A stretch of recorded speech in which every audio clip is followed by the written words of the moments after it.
In May 2008, 7-year-old Khyra Ishaq was starved to death by her mother and her mother's partner. The sentencing of Angela Gordon and Junaid Abuhamza for manslaughter will bring to an end the criminal investigations. But Khyra Ishaq's father, speaking here exclusively to the Birmingham Post and Mail, believes it is just a matter of time before another child in Birmingham falls victim to the same fate as his beloved Khyra. She was starved to death. The pain and suffering that she must have felt, and it wasn't a week or two, it was over a period of 6 months or 4 months. So the suffering must have been immense. It must have been horrible. You can't possibly imagine it. My memories of Khyra is happy memories. Khyra was a bubbly child, energetic, happy, very playful, and she's one of those characters that stands out when you walk into the room.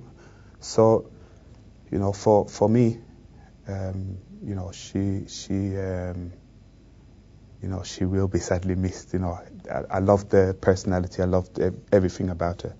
With the sentencing, what do you feel should happen to Junaid Abuhamza now? I would love it if he never leaves prison. Well, certainly not for a long time. For sure.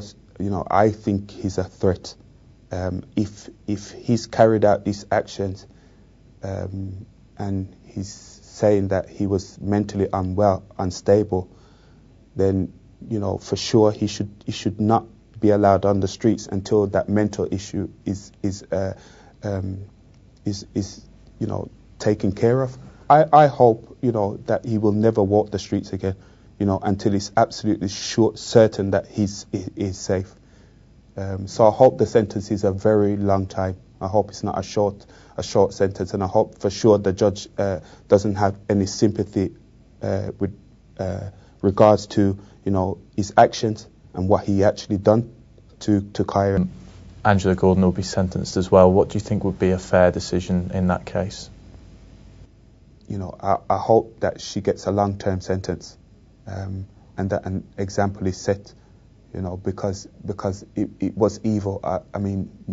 You got experienced pathologists who are very experienced in their field of work, and they've said they've never seen anything like this before.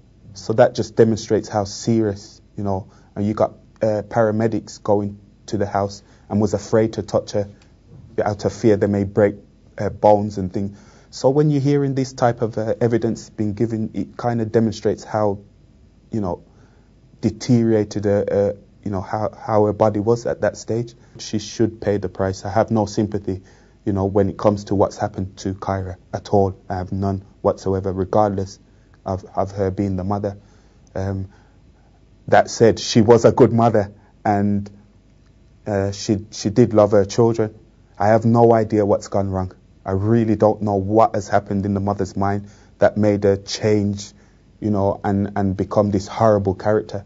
I really couldn't explain. Only she could explain that, and that's one of the reasons why I would love to talk to her. But I don't think she could stare me in the eyes and explain. No. Do you fear, Ishaq, that this could happen again in Birmingham? I do. I sincerely mean that. I really fear that it will happen again if changes are not made and something is done about the way Birmingham social services is run for certain. I hope we don't get into this situation again. I really do. But based upon my current experiences, even after Khyra's death, for sure it will happen again.